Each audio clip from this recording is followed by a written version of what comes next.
My name's Janice Blannock. My son Luke passed away August 7th of 2016. He was a healthy young teenage boy playing basketball and woke up in the middle of the night on Thanksgiving break with excruciating pain and numbness in his legs. They diagnosed him with Ewing sarcoma, so a rare form of cancer. It was in his lower spine, and they said they had to do emergency surgery to remove it because that was the only thing that would take away his pain. So within the next day or so, they did the surgery and he was released. But we knew we had a long road ahead of us. He was going to have chemotherapy and radiation.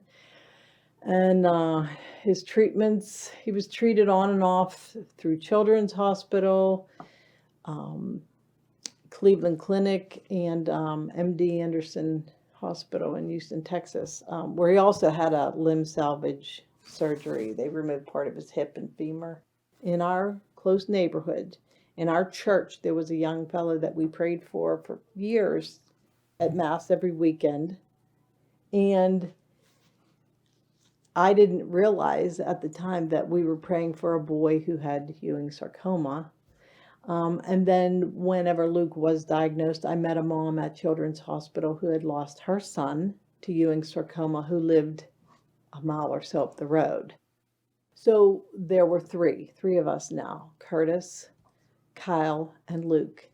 So it wasn't really until Luke's friend and classmate from Canon McMillan High School was diagnosed with Ewing sarcoma that I thought something is very wrong here with this picture, because we're all in this close-knit community, and it's supposedly such a rare cancer. So what the heck is going on?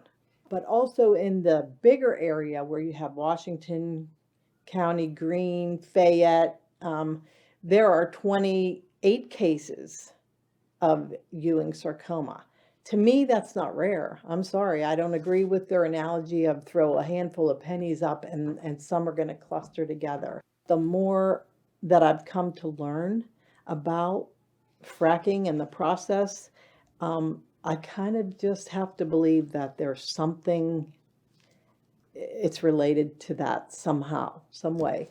I mean, you figure, and I'm learning that, what is in the shale is radioactive material, and we're taking it out of there and we're bringing it up to where we are. It's in our water, it's in our soil, it's in the air we breathe. So I'm just having a hard time believing that it's not because of fracking that I lost my son. And to think of all the young people, I have children and grandchildren that I worry about their future, because if it's this bad now, it can only get worse. That's frightening.